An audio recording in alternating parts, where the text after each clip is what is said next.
오늘 하나님께서 우리에게 주시는 말씀은 7월 18일 토요일 본문입니다. 이사야 2장 1절부터 22절 말씀, 저와 여러분이 한 절씩 교독해서 읽겠습니다. 이것은 아모스의 아들 이사야가 유다와 예루살렘을 두고 계시로 받은 말씀입니다. 마지막 때에 주님의 성전이 서 있는 산이 모든 산 가운데서 으뜸 가는 산이 될 것이다. 모든 언덕보다 높이 솟을 것이니 모든 민족이 물밀듯 그리로 모여들 것이다. 백성들이 오면서 이르기를 자 가자, 우리 모두 주님의 산으로 올라가자. 야곱의 하나님이 계신 성전으로 어서 올라가자. 주님께서 우리에게 주님의 길을 가르치실 것이니 주님께서 가르치시는 길을 따르자 할 것이다. 율법이 시온에서 나오며 주의 말씀이 예루살렘에서 나온다.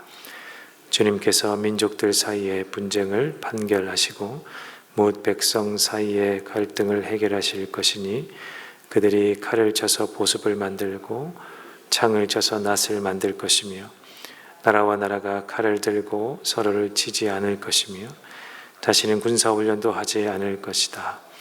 오너라 야곱 족속아, 주님의 빛 가운데서 걸어가자. 주님께서는 주님의 백성 야곱 족속을 버리셨습니다. 그들에게는 동방의 미신이 가득합니다. 그들은 블레셋 사람들처럼 점을 치며 이방 사람들의 자손과 손을 잡고 언약을 맺었습니다.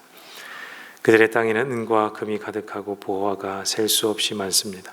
그들의 땅에는 군마가 가득하며 병거도 셀 수 없이 많습니다. 그들의 땅에는 우상들로 꽉 차 있고 그들은 제 손으로 만든 것과 제 손가락으로 만든 것에서 꿇어 엎드립니다. 이처럼 사람들이 천박해졌고 백성이 비굴해졌습니다. 그러니 그들을 용서하지 마십시오. 너희는 바위 틈으로 들어가고 티끌 속에 숨어서 주님의 그 두렵고 찬란한 영광 앞에서 피하여라.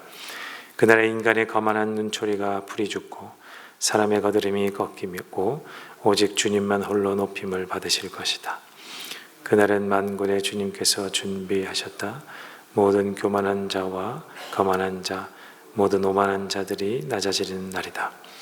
또 그날은 높이 치솟은 레바논의 모든 백향목과 바산의 모든 상수리 나무와 모든 높은 산과 모든 솟아오른 언덕과 모든 높은 망대와 모든 튼튼한 성벽과 다시스의 모든 배와 탐스러운 모든 조각물들이 낮아지는 날이다. 그날에 인간의 거만이 꺾이고 사람의 거드름은 풀이 죽을 것이다. 오직 주님만 홀로 높임을 받으시고 우상들은 다 사라질 것이다. 그때 사람들이 땅을 뒤흔들며 일어나시는 주님의 그 두렵고 찬란한 영광 앞에서 피하여 바위 동굴과 땅굴로 들어갈 것이다. 그날이 오면 사람들은 자기들이 경배하려고 만든 은우산과 금우상을 두더지와 박쥐에게 던져버릴 것이다. 땅은 뒤흔들며 일어나시는 주님의 그 두렵고 찬란한 영광 앞에서 피하여 바위 구멍과 바위 틈으로 들어갈 것이다. 너희는 사람을 의지하지 말아라. 그의 숨이 코에 달려 있으니 수의 새말 가치가 어디에 있느냐. 아멘. 오늘 본문은 극과 극의 두 장면이 거칠게 충돌하고 있는 것처럼 정말 반대의 이 본문이 나옵니다. 1절부터 4절까지는 이 온 세상 이 만방이 이 하나님의 산으로 몰려와서 칼을 쳐서 보습을 만들고 또 창을 쳐서 낫을 만드는 이 영광스러운 날, 이 평화의 날을 노래합니다. 그런데 바로 뒤이어서는 6절부터는 분명히 반대되는 분위기로 변하여서 이 하나님의 준엄하신 이 심판이 선포되고 인간들의 모든 교만과 자랑이 먼지처럼 이 허물어지는 정말 이 공포의 날을 그리고 있습니다. 이런 본문들을 읽을 때마다 질문이 생기죠. 하나님은 왜 이토록 아름다운 이 평화의 약속을 말씀하시고 곧 이어서 무서운 심판에 이렇게 경고를 붙여 두시는가? 오늘 본문을 통해서 이 하나님의 메시지를, 이 반대가 되고 있는 이 말씀에 주시는 메시지를 말씀드리려고 합니다. 먼저 1절부터 5절은 하나님께서 이 아브라함을 시작으로 이삭과 또 야곱으로 이어지는 이 혈통을 통한 이 하나님의 약속, 이 언약, 그것을 통해서 원대한 하나님의 구원 계획을 보여주는 것입니다. 2절을 보시면 마지막 때에 주님의 성전이 서 있는 산이 모든 산 가운데서 으뜸이 가는 산이 될 것이며 모든 언덕보다 높이 솟을 것이니 모든 민족이 물 밀듯 그리로 모여들 것이다. 여기서 말하는 이 마지막 때는 이 구속의 역사 가운데 예수 그리스도께서 이 땅에 오심으로 시작되는 이 메시아의 시대, 그리고 마지막 때에 이 다시 오실 메시아를 그리며 그 마지막 때를 그리고 있는 것입니다. 그 약속을 위해서 이 백성들을 택하셨고 하나님께서 언약하시고 약속을 이루시려고 이 백성들을 함께 하시겠다. 그런 메시아 시대를 바라보면서 주시는 이 언약의 시대를 가리키는 것이죠. 그것 때문에 하나님은 아브라함을 부르실 때에 약속하셨습니다. 너로 말미암아 천하 만민이 복을 얻을 것이다. 그리고 이 야곱의 가문을 택하셔서 그 혈통을 통해서 온 세상을 구원할 이 메시아를 예언하셨던 것입니다. 하나님이 이스라엘이라는 이 약속의 백성을 세우신 이유는 이 5절에 나타나죠. 이 5절의 고백처럼 그들이 먼저 여호와의 빛에 행하는 백성이 되어서 이 만방의 열방의 그 메시아의 빛을 비추는 하나님의 약속의 백성들로 온 세상에 하나님의 영광의 빛을 비추며 살아가는 것, 이것을 행하시기를 원하셨던 것이다 라고 오늘 말씀이 이야기합니다.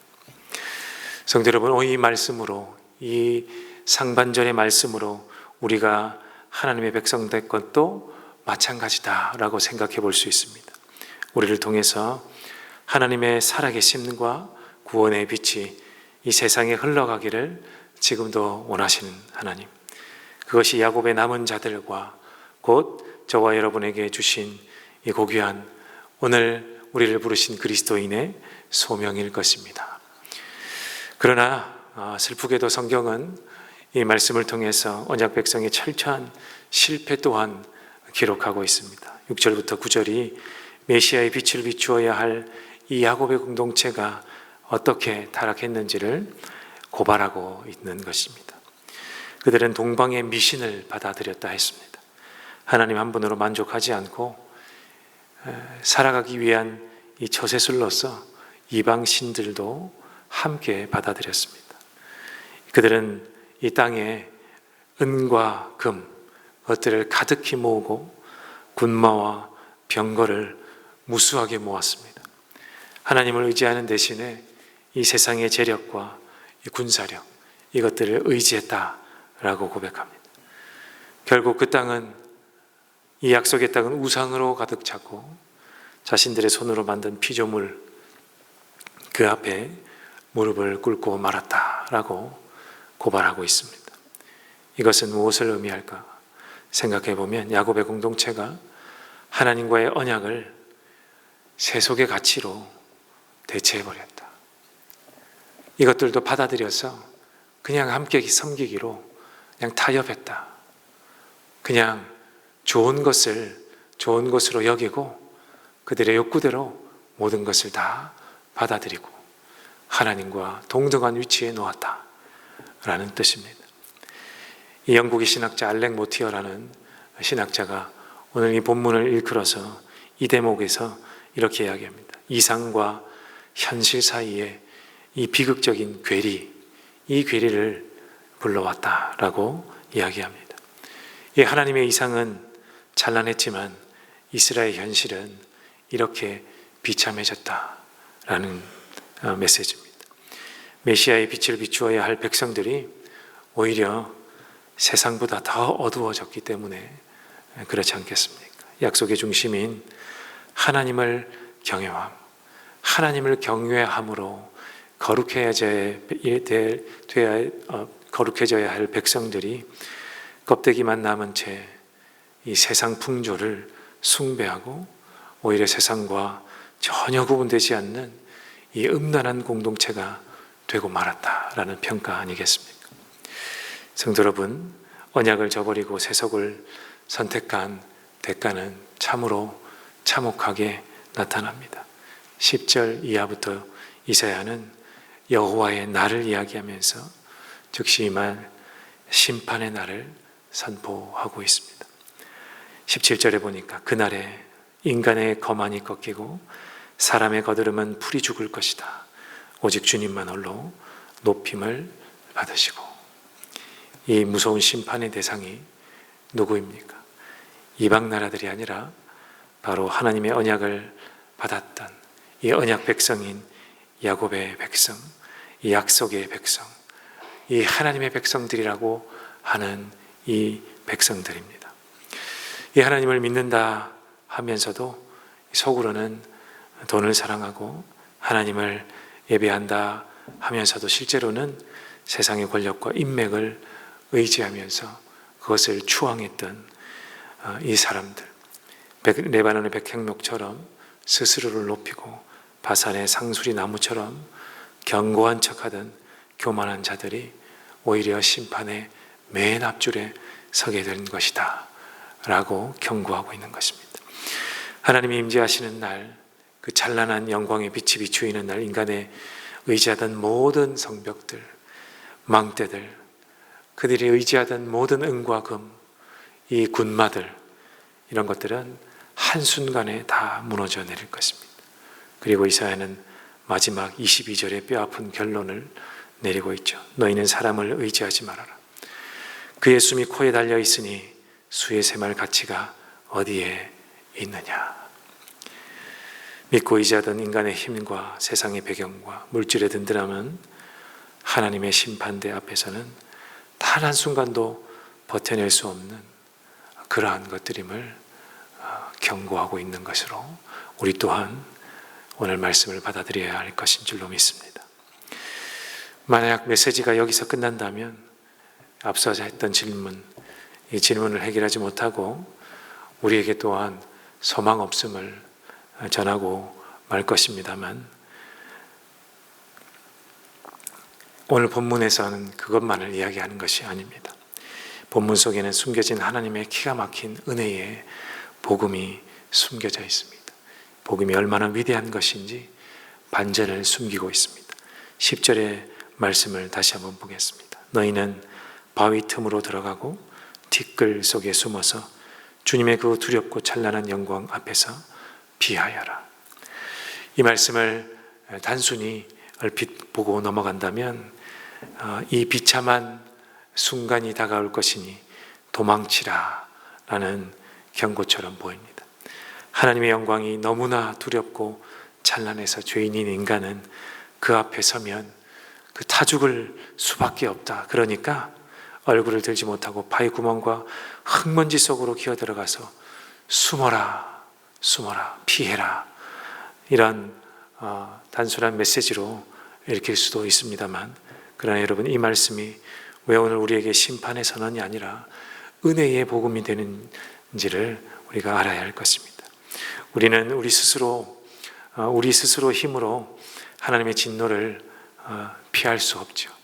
피할 바위 틈으로 들어갈 수도 없습니다. 그 틈을 만들 수도 없죠. 우리 스스로 티끌 속에 숨어본들 불꽃 같은 하나님의 공의의 눈을 피할 여지조차 없지 않겠습니까? 그래서 하나님은 구속의 역사 절정에서 놀라운 일을 행하십니다. 메시아라 오신 예수 그리스도께서 친히 우리를 위해서 심판의 자리에서 가장 비참한 티끌이 되어 주셨습니다. 또한 우리를 품어줄 안전한 바위 틈이 되어 주셨습니다. 우리 예수님은 그 십자가에서 찢기신 그 옆구리에서 피와 물을 흘리시면서 그 상처를 우리에게 보여주셨습니다. 그것이 영원한 만세 반석의 틈인 줄로 믿습니다. 또한 우리 대신 하나님의 진노를 받으심으로 죽음의 먼지 속으로 내려가셨습니다. 시편 22편의 말씀처럼 나를 죽음의 진토, 죽음의 티끌 속에 두셨나이다 하셨던 그 말씀을 기억한다면 주님이 몸소 티끌이 되심으로 죄인인 우리가 하나님의 거룩한 영광 앞에서 소멸되지 않도록 우리 주님 메시아 되신 예수 그리스도께서 우리의 티끌이, 이 먼지가 먼저 되어 주셨음을 우리가 기억해야 할 것입니다. 하나님은 우리에게 내 영광이 두려우니 피하라 라고만 말씀하신 것이 아니라 동시에 독생자 예수 그리스도를 통해 피할 길을 내어주시고 그 피할 길에 그분의 품에 숨으라 라고 말씀해 주시는 것입니다. 심판을 명하시면서 동시에 친히 피할 곳이 되어주시는 분이 바로 우리가 믿는 여호와 하나님이시다 라는 사실을 오늘 말씀 가운데 숨겨두신 것입니다. 성도 여러분, 우리가 하나님을 온전히 믿고 의지한다면 오늘 이 시간 여전히 내 힘으로 인생의 성벽을 높이 쌓으려 했고 교만함으로 하나님과 세상을 함께 섬기려 했던 것들이 있다면 오늘 말씀의 지혜를 얻어서 그것들을 다 내려놓는 시간이 되기를 바랍니다. 하나님보다 더 커 보이고 더 두려워 보이는 것들, 다른 사람이 다 하니까 나도 괜찮다고 하는 것들이 있다면 또한 다 내어놓기를 바랍니다. 그리고 우리를 위해서 십자가에서 깨어지신 참된 반석이신 예수 그리스도의 품으로 도망하기를 바랍니다. 그분의 찢기신 상처 틈으로, 그분의 대속의 은혜 속으로 다 함께 들어가는 이 아침이 되기를 간절히 바랍니다. 그러한 복된 성도님들 다 되시기를 바랍니다. 피할 곳으로 피할 수 있기를 간절히 축원드립니다. 아멘. 오늘 말씀을 가지고 우리 함께 기도하기를 원합니다. 우리 첫 번째 기도 제목으로 여호와의 두려운 심판날에 우리 스스로의 공로나 지혜로는 결코 피할 수 없음을 고백함으로 오직 우리를 위해서 십자가에 찢기사 만세반석의 피난처 되어주신 예수 그리스도만을 바라보기를 원합니다. 내가 하나님보다 사랑하는 모든 것들을 버리고 주님께로 피하는 시간이 되기를 우리 말씀의 은혜의 빛을 통하여 먼저 기도하기를 원합니다. 우리 두 번째는 주일 예배를 기도하는 토요일입니다. 완전하신 하나님 앞에 나오는 공동체 예배를 통해서 모든 주님의 백성들, 모든 성도들이 하나님을 만나는 귀한 시간 되게 우리 주일의 예배를 하나님께서 붙들어 주시옵소서. 우리 두 번째 기도해 주시고 우리 단기봉사로 나가 있는 그리스팀과 타지키스탄을 팀을 위해서 기도해 주십시오. 두 팀 모두 그 땅의 가장 낮은 곳에 있는 사람들을 만나고 옵니다. 그들에게 복음이 마음속에 가서 닿게 하시고 하나님 앞으로 돌아오는 역사가 있게 하여 주시옵소서. 팀원들의 건강과 안전을 돌보아 주시옵소서. 또한 오늘 유년부와 초등부가 여름 성경학교를 하는데 비가 오는 이 날씨지만 모든 우리의 자녀들이 안전하게 하시고 배울 것들을 배울 수 있는 귀한 시간 되게 하여 주시옵소서. 우리 기도의 제목들을 가지고 함께 기도하시고 여러분의 기도의 제목으로 함께 기도하시다가 돌아가겠습니다. 함께 기도하겠습니다.